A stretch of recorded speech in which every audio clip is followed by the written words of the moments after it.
ఓం శ్రీ మహాగణాధిపతయే నమః. శ్రీమాత్రే నమః. ఆనంద నిలయం ఛానల్ ప్రేక్షకులందరికీ నా నమస్కారం. నేను మీ ఆచార్య ప్రసాద్ గురూజీ. ఈరోజు మనం ఈ వీడియోలో మనకు పేదరికం రాకుండా ఉండాలని ఆ పరమశివుడు మనకు సెలవిచ్చిన నియమాల గురించి ఇప్పుడు మనం ఈ వీడియోలో తెలుసుకుందాం.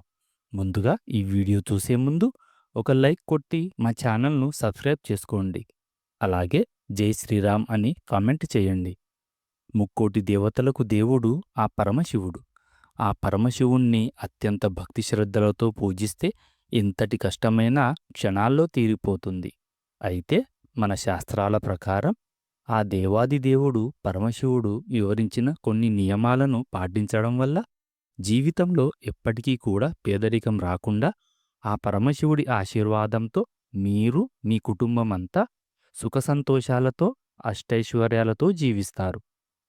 అత్యంత శక్తివంతమైన దీపాలలో నారికేళ దీపం ఒకటి. నారికేళ దీపం అంటే ఆ పరమశివుడికి ఎంతో ఇష్టం. కొబ్బరి చిప్పలో ఆవు నెయ్యిని పోసి శివుడి ముందు దీపం వెలిగిస్తే అఖండ కుబేర రాజయోగం కలుగుతుంది.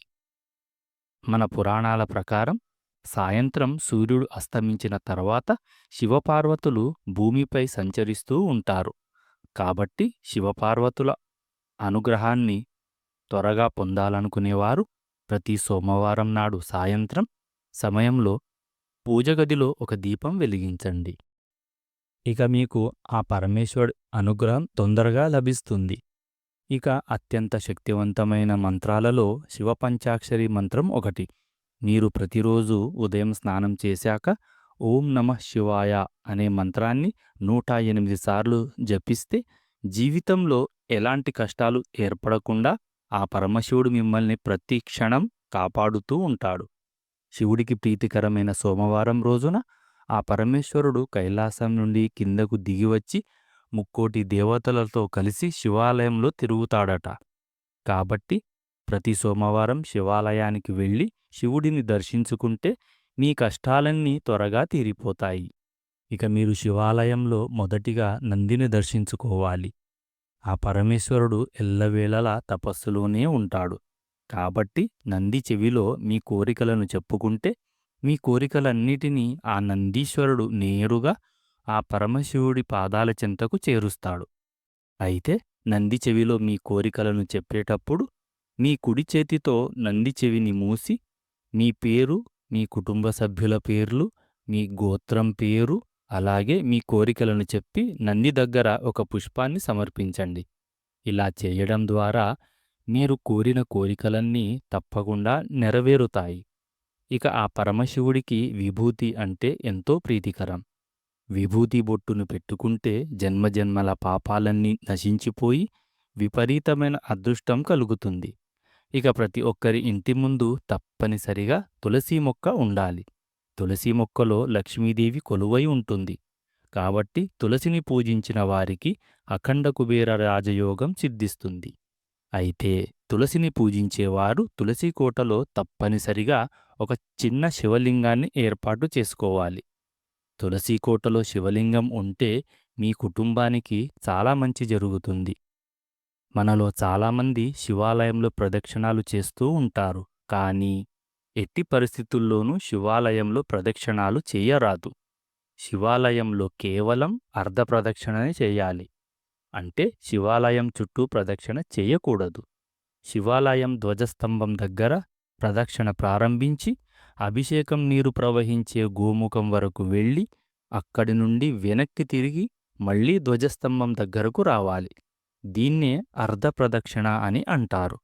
ఇక మీరు కోరిన కోరికలు వెంటనే నెరవేరాలంటే శివుడికి పూజ చేసి శివుడికి నైవేద్యంగా పరమాన్నం నివేదించి మీ కోరికలను చెప్పుకుంటూ ఆ పరమేశ్వరుడికి నమస్కారం చేసుకోండి. ఇలా చేయడం వల్ల మీరు కోరిన కోరికలన్నీ తప్పకుండా నెరవేరుతాయి. ప్రతి సోమవారం శివుడిని పూజిస్తే మీకు తప్పకుండా శివానుగ్రహం లభిస్తుంది. ఆ పరమశివుడు అభిషేక ప్రియుడు. కాబట్టి శివలింగానికి అభిషేకం చేస్తే ఆ శివుడు ఎంతగానో సంతోషించి మీరు కోరినన్ని వరాలను ప్రసాదిస్తాడు. శివలింగానికి పాలతో అభిషేకం చేసేటప్పుడు నేరుగా పాల పాకెట్‌తో అభిషేకం చేయకూడదు. పాలను ఒక గ్లాసులో పోసుకొని శివలింగం పైన పోయాలి. అదేవిధంగా సంతానం కోసం ఎదురుచూసే దంపతులు ఆవు నెయ్యితో శివలింగానికి అభిషేకం చేస్తే సంతాన సౌభాగ్యం వరిస్తుంది. ఇక కటిక పేదరికంతో బాధపడేవారు చెరుకు రసంతో శివలింగానికి అభిషేకం చేస్తే మీకున్న ఆర్థిక సమస్యలన్నీ వెంటనే తొలగిపోతాయి. ఇక శివాలయంలో ఉండే లింగానికి ఎట్టి పరిస్థితుల్లోనూ కుంకుమ బొట్టు పెట్టరాదు. కేవలం గంధం మాత్రమే శివలింగానికి పెట్టాలి. తెలుపు రంగులో ఉన్న పాలరాతి శివలింగాన్ని పెళ్ళైన ఆడవారు ముట్టుకోకూడదు. పెళ్లి కాని అమ్మాయిలు సోమవారం నాడు శివుడిని పూజిస్తే వాళ్ళు కోరుకున్న జీవిత భాగస్వామిని పొందుతారు. జిల్లేడు పూలతో పరమశివుడిని పూజిస్తే ఆ పరమశివుడు తొందరగా కరుణిస్తాడని విశ్వాసం. అలాగే నందివర్ధన పూలతో శివుణ్ణి పూజిస్తే గనక మీ జీవితంలో ప్రశాంతత లభిస్తుంది. శంకు పుష్పాలతో శివుడిని పూజిస్తే సకల పాపాలన్నీ తొలగిపోతాయి. అలాగే పారిజాత పూలతో శివుడిని పూజిస్తే మీ ఇంటి సంపద పెరిగిపోతుంది.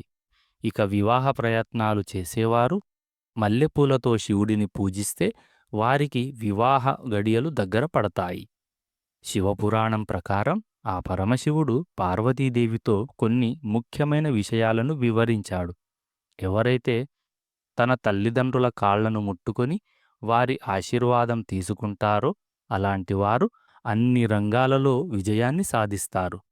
అలాగే సుమంగళి స్త్రీలు మిట్ట మధ్యాహ్నం సమయంలో కొత్త గాజులను కొనకూడదు. ఆడవారు కొత్త గాజులు కొనాలంటే కేవలం శుక్ర, ఆదివారాల్లో మాత్రమే కొనుక్కోవాలి. అయితే పొరపాటున కూడా మంగళవారం, శనివారం రోజుల్లో కొత్త గాజులను కొనరాదు. దీనివల్ల మీ భర్త ఆయుష్ తగ్గిపోతుంది.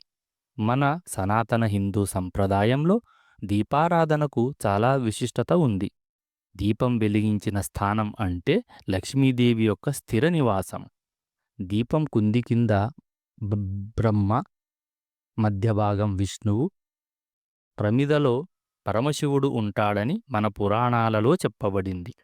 కాబట్టి పూజగదిలో వెలిగించే దీపానికి తప్పనిసరిగా కుంకుమ బొట్లు పెట్టి దీపానికి నమస్కారం చేసుకుంటాం. అప్పుడు మాత్రమే దేవతల యొక్క ఆశీర్వాదం పరిపూర్ణంగా లభిస్తుంది. పూజగదిలో శివలింగం ఉండకూడదని మనలో చాలామందికి ఒక అపోహ ఉంది. కానీ పూజగదిలో ఉన్న ఒక చిన్న శివలింగాన్ని పెట్టుకుంటే మీ కుటుంబానికి చాలా మంచి జరుగుతుంది. ఇక ప్రతి సోమవారం రోజున ఎవరైతే ఉపవాసం ఉంటారో అలాంటి వారికి కోటి జన్మల పుణ్యఫలితం లభిస్తుంది. జీవితంలో డబ్బు కొరత ఏర్పడకుండా ఆ పరమశివుడు ఎల్లవేళలా మీ ఇంటిని రక్షిస్తూ ఉంటాడు. ఇక మీ కలలో పరమశివుడు కనిపిస్తే మీకు మంచి రోజులు రాబోతున్నాయని అర్థం. కాబట్టి మీ కలలో శివుడు కనిపిస్తే వెంటనే ఏదైనా శివాలయానికి వెళ్ళి ఆ పరమశివుణ్ణి దర్శించుకొని శివలింగానికి అభిషేకం చేయండి.